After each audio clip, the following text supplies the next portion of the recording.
Hello you! How we doing folks? It's Sunday night and it's December and it's freezing and chilly on a cold winter's night. And we are here to shout Alon Z and with Dave Tenants and Billie Piper and story number 3 of volume 2 of the Big Finish's 10th Doctor adventures in Cold Vengeance. We have the ice satellite of, what's the name of that planet? Ice Star? The planet. Yeah. Coldstar. We have Coldstar. the cold moon of Coldstar. We have ice warriors in the ice. We have Warner, who's just there to get the recycling. And we have a pirate family there to steal the caviar and sell it on for a hefty profit. What do we think about this story? Well, yeah, we're to find out. But before we get to that, let's get to this. It's the folks that did show up this evening. Hello. Joining us from NYC, it's Mr. Will Medina. How are you doing, Will? Hey, how you doing, everybody? Good to see you, mate. All the way from Techie Cole. He has a beard that must have feared, but he's ever revered. It's Texas Tim Wells. Timbo, how goes it, man? Happy 4th of July. Indeed, yes. All the way from Mass. And there's not a clergyman in sight. It's Sue. How are you doing, Sue? Hello. Good to see you. And he has the thunder. He's from down under. It's Monday morning. AJ, how goes it? Hi guys, and it's snowing in Tasmania over here at the moment. Well, rabbit, there you go. So Right. yeah, welcome to Tasmania. Well, what a snow Texas has, but I digress. So yeah, and obviously as you can tell, we're one member late, but we'll get to him later. So guys, Cold Vengeance, an hour, not too bad. A nice wee fun frolic in the freezer. Some funny lines. What do you think? Okay, well, can I get your opening thoughts on Cold Vengeance, please, mate? David Tennant and Billie Piper back in the game. Well, as we all know, this takes place in the 2nd season of the new Who. Yeah. And this is you can say the 10th Doctor finally meeting the Ice Warriors, which wasn't done to the next Doctor was shown on TV. Mm-hmm. Seeing how they ended up there was really unusual because the Ice Warriors was sleeping. And the war happened many years ago, so to them, they wanted to destroy the planet because they claimed that planet many years ago. But it was unusual, and the circumstances that happened during this story was unusual. Is that the one person besides the Doctor, because he's always thinking, doing all this thing, who ends up in a way solving it, was the recycle collector. You see, the one that told the Doctor how to do it. Warner, yeah. Yeah. Which stood out pretty cool. She was played by Kezia Joseph. Mm-hmm. So that's pretty good, like that. And I gotta get proud for Rose because she stood out pretty good. She, even though she was with another person, and you know what happened to that character doing the story was upsetting. You could tell that she already developed herself because she was already with the 9th Doctor. She know how situation is like that. Even though her and the 10th Doctor did not listen to Lorna when she wanted to talk to them like that. The Ice Warriors, I like the way they were done, and the way you can see them how they always act their warrior, the way they want a war, and they don't care about discussing anything at all. They want it what they want, and they don't care who gets sacrificed along the way. So it's not a bad story, you know, for only a 1 hour story. So it stood out pretty good like that. We get to the nitpick a little bit. Okay, no problem, mate. AJ, how was this for you, mate? Cold Vengeance? Yeah, I didn't mind this story. I thought it was good. Something that we could have got on for season 2 if, you know, it made it to the screen, that script. I like the sound effects for this one. It was really well done. Also the music as well. Yep. Just all around, the story was quite perfect. I mean, I'll get into the little bits here and later, but yeah. Okay, cool, mate. Sue, how about you? Opening thoughts? And your own time, Jerry. Okay, sorry. Yeah. So I really enjoyed the companionship between 10th and Rose a lot. It was before all the romance. They were. Thank God. Yeah. They were sort of focused on saving lives, and they were sort of focused on solving the problem. And I also liked the characters of the Ice Warriors. I think that they mentioned Ishtar, and they mentioned some of the old ones from the Fifth Doctor adventure, and I thought that was really cool. Like it made it like a continuation of the story for the Ice Warriors. Well, Nick Briggs in this played Lord Hisgard, so I don't know if you get mixed up there, but okay, sorry. He was chewing the scenery in this thing, man. What are these lies? You know, he was going to town in sections in this, which was pretty good. Timbo, opening first for you, mate. Cold Vengeance, good, bad, and different with you, Ryan. No, it was good. I liked the idea that it's a revenge story too. But I really liked the most about it was the twist at the end when the girl kind of told him, with Lorna, she told him if everybody would just shut up for a minute, I can explain what's happened. You know, and it turns out that the Ice Warriors' descendants are actually living relatively peaceful on the planet that they want to destroy. Yeah. With the humans that they want to kill. And I thought that was a pretty clever twist to the story. Otherwise, it's just your lumbering Ice Warrior, I want revenge story. Yeah, but I thought that was the coolest thing about it. And man, doesn't that girl sound almost exactly like Martha Jones? Just a tad, yeah. Tennant could have been playing double duty there, man, if you shut your eyes and just imagine. But for me, that was a good thing about this story, was the twist at the end. You obviously, as Tim alluded to, they were almost like refugees on the planet who had settled in peacefully and, you know, going about their lives. So that was a good twist. I did enjoy the pirate duo, you know, the Ma and the son. What was it, Bronna Volta and Callum? Her son? Callum Volta by Sean Biggerstaff. Yeah. Bronna Volta was Maureen Betty. Maureen Betty, of course, was in Last Christmas with Cappy, and Jenna Coleman. She was the one that woke up in the wheelchair at the end of the dream sequence with the dream crabs. So, there you go. So I believe Biggerstaff's been in several Big Finish. He played in the McGann version of Shada. He did, yeah. And I think he's a regular. He Chris. I think he's a regular on Survivor as well, or something like that. But I don't really listen to that much. But yeah, he's a mainstay as well. All right. When this thing first starts, what did they in a freezer, like a big freezer store? What the hell? But you find that it's a moon, and it makes a bit more sense. The pirates are there to extract the goods that can be, you know, sold on at a profit, which is fair enough.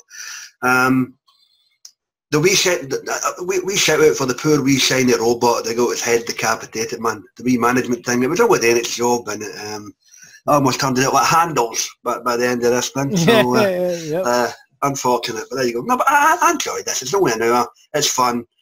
10 in rows only for everybody, but it's before all the BS at the end of season 2, and it's good harmless fun. Yeah, you know, I've seen various nitpicks online that Billie Piper's not even trying. She didn't sound anything like she did back then. Fuck off! It's audio. Deal with it. You know, hell, there's tons of companions that don't sound the way they did back in the day. So just suspend your bloody disbelief and just be thankful you're getting a bit of material to listen to, and grateful bastards. Right, guys. Well, they're the same people that don't pay for it. Yeah, I know. Well, we can't really talk. I never said that. I don't know what you're talking about. Nah, the NCAA's listening. We pay for it, no problem. Any events, characters, or instances that stood out for you within this tale? Timbo, anything stands out? Well, I agree with you what you just said, that Billie Piper was just fine in this. And to be fair, it has been 10 years since she was in the role. So I mean, over 10 years. So I mean, that was good. But yeah, it's like you said, this actually would have been a good television episode, probably better than some of the ones we actually got that year. It would have worked really well on TV. So yeah, it's a good little, like you said, a 1 hour story. You can't ask really for much more. I thought it was a lot of fun. Mm-hmm. Cool. Sue, anything stand out for you? Why don't you hit the mute button? Yeah, the thing that I mean, it wasn't the retribution story, the energy of it was amazing. It was great. Like they had so much. I mean, it was almost a panic situation in the in the control room, and there was like, and then there was the fact that Lorna had to calm everybody down and stuff, and try and focus everybody. That was fun, and I liked Sean Bickerstaff. I thought that he did a really good job, and despite the fact he was a red shirt by the end, but yeah, he was. There was. And Cold Vengeance, I think that they got the name from a John Wayne film like a long time ago. Anyway, maybe. Well, that's an idea. Thank fuck they never used the quiet man, or I wouldn't have been able to hear anything. Just saying. Right. Yeah. The shootist. There you go. AJ, it's done it for you, mate. Yeah, a few things. I like at the beginning how Rose is really disappointed. Basically, they land in a cash and carry. Yeah, that was quite funny, yeah. And how she calls the Ice Warriors a bit turtley. I was thinking of that movie, the Master of Disguise, turtle. All right. And also how by the end of it, Haskell finds out how misguided his quest was, and he finds out he has nothing to live for and just basically dies. Self-destruct. Yeah, what the hell? Yeah, it's just the perfect rounding off of that character was. All right. Well, what's good for you, man? Well, I didn't know that Ice Warrior armor had a self-destruct in it. I don't remember ever seeing it before. But that it would blow up like that. That was a little bit shocking. Well, a little bit sad because the mother and son got bumped off. But the mother was a noble sacrifice at the end. Yeah, she did a sacrifice, but then the son, for the one time, he actually did something noble, and he got killed for it. So that was a little bit of a sad thing to find out.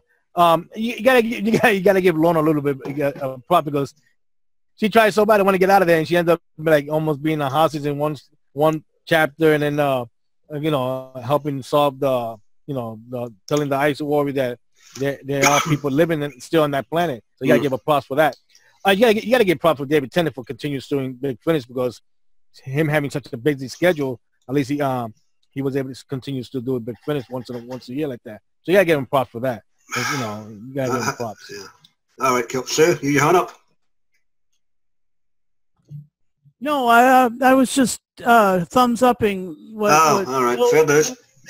No problem. And for me, good we run around. Nick, huge credit to Nick Brilliant, this man. What has scarred? I approve.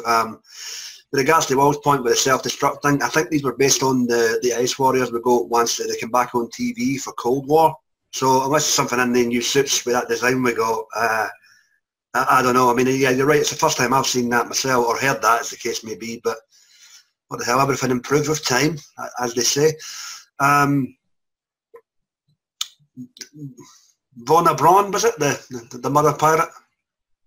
The mother was Brona Volta. That was Brona Volta, yeah. Noble sacrifice by her at the end. One of the tongue-twisted names. I don't know why it's Foxing me, but there you go. Noble sacrifice by her. Tennant, bang on form as ever. I loved it how he said, "Oh, guns pointing. Oh, hello, shiny robot. Who are you?" He's no Mr. Beat in terms of that voice and whatnot. All right, Billie Piper sounded a wee bit different, but as I said earlier, chill the hell out. It's audio. It's 10 years later. She's still, and for all intents and purposes, Bloody Rose. Tyler, deal with it. Oh, no, she didn't sound much different. I disagree. Well, I never said she did. I said others have claimed, bitching online, that she did. Oh. So that's just, well, welcome to the internet. It's full of bad shit crazy morning. She's been a punching bag on the internet since 2005. Exactly. And whether you like her or not, good, bad or indifferent, she is an Olivier Award-winning actress, which is the UK equivalent of a Tony. Yes, I'm shocked too, but what can you do? So there you go. But all in all, good wee frolic, good wee run around, and get some more of these. Maybe next year with Martha or whoever they decide to do Volume 3 with. What the hell, I'm excited. All right, guys, open mic portion of the cast. Anything else you want to bring up before we get us rated and in the can? Well, you mentioned... sorry. Yeah. Go ahead. Well, I just think you mentioned her noble sacrifice. I like how before you kind of see they're going that direction, and she asked Rose to tell her about her son. Yeah. And Rose tries to kind of bullshit her and say he was such a hero. Yeah. and she knows more. She knows better than that. And Doctor says, "I think you better tell her what really happened." You know, just a wee bit. That was pretty cool. Yeah. Try to spare her feelings. Why not? Anything else, guys? Yeah. Yeah, just one more thing about the continuum of Ice Warriors. I love how they did say, oh, in the future they'll become like these super honorable guys and everything, and have put down the weapons. That was the, did they not do that? That was one of the Davison ones, wasn't it? We done that trilogy with the Key to Time. Something like that, yeah. Yeah. It is given freely, or something. That was before all that, yeah, you know. Yeah. Well, he did mention the different times he met the Ice Warrior, especially when he was saved in Paladon like that. Yeah. Yeah. That's the thing, but because this war, because of the war that was going on for many, many years with the Ice Warrior, and then the humans invented a weapon that... I think it was at least 500, but yeah. Yeah, that's a lot of years. And then and it could have easily wiped them out. So luckily, there are some Ice Warriors still alive, especially those who are still living on this planet like that. So it'd be interesting to follow up with whichever doctor how the Ice Warrior in the future, when it become you could say part of the space thing like that, because it took a lot of years. All right.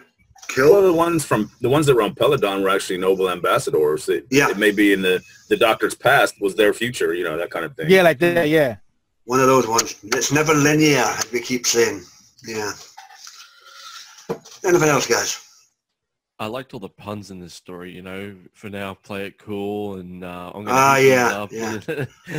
I'm surprised Tim didn't get a bit of flack for that, but I enjoyed that as well. So yeah, I thought it was clever.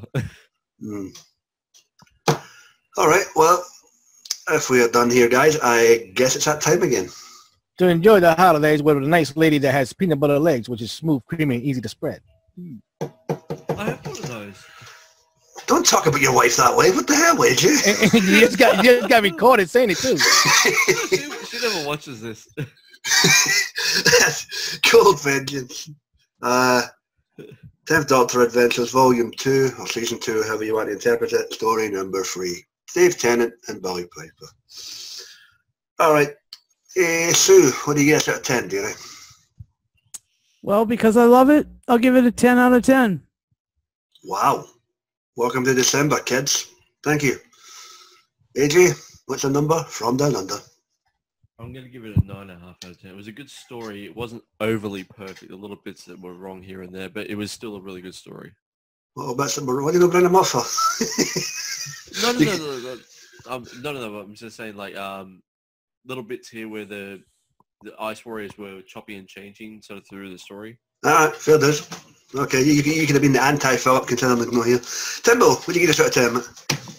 Yeah, I'll go with that as well, 9.5. It's a great story. A lot of fun. Okay, Dockley, cheers, mate. And what's the number from NYC, Will? I'm going to give it a 9 out of 10. It's a good story. And it could have been a great episode if it would have been aired like that. Because I'm shocked that this doctor never met the Ice Warriors on TV. So I'll give it a 9 out of 10. Okay, Dockley. Yeah, and apart from a name check in the waters of Mars, you're right, Dave Tennant's Doctor didn't meet the Ice Warriors on TV. But this could have quite easily fit slap bang in the middle of Season 2, no problem. And for that, I'll give it a 9 out of 10. Good stuff. Nice to have this team back before all the BS towards the end of that season. And hopefully we can, you know, this is obviously after Tooth and Claw, but before the whole BS at the end. So, what the hell? I enjoyed it. Good stuff. Hopefully we get some more down the road. And with that, guys, done, dusted, in the can and finito. In the absence of our regular gollywog who bailed out at the last minute, it just waited for me to tell us what we are doing at the next week. I can tell you. Hang on a minute. I'll let you chime in a minute. We had the son-in-law. Now we're going to the father-in-law with Pete Davison, Nicola Bryan, and the actress who plays Ehrman fucking escapes me. Can I give the episode? You may. The episode is Mind's Eye. The Mind's Eye. There we go. 5. Perry and Ehrman We can't tell you if there'll be any snapping of arms, but it should be a rollicking good time. We'll look forward, we'll look forward to that, and we'll tackle that as well as we get another one of those 12 stories in between Planet of Fire and the Caves of Androzani. Sort it on in there. So we look forward to that. Please check out our wackety wonderful buddies on the wonderful world of the YouTube. You get Dr. Freedom, his news broadcasts, his Amiga Files, and the Adventures of Dr. Freedom Eric. You get Sue there with TARDIS Play Radio. You get the guys and dolls out at Geeks Assembled. You get Johnny Boyles. You get Sammy Carter, and you get Mike Shannon wherever he's on the line. Like, share, comment, subscribe. Same old trait applies to the panel. Thank you for your attendance here this evening, for those of you that showed up. And with that, we are out of here. Be excellent to yourself, folks, and each other, and ving, bang, vim, vada, boom. All the best, guys.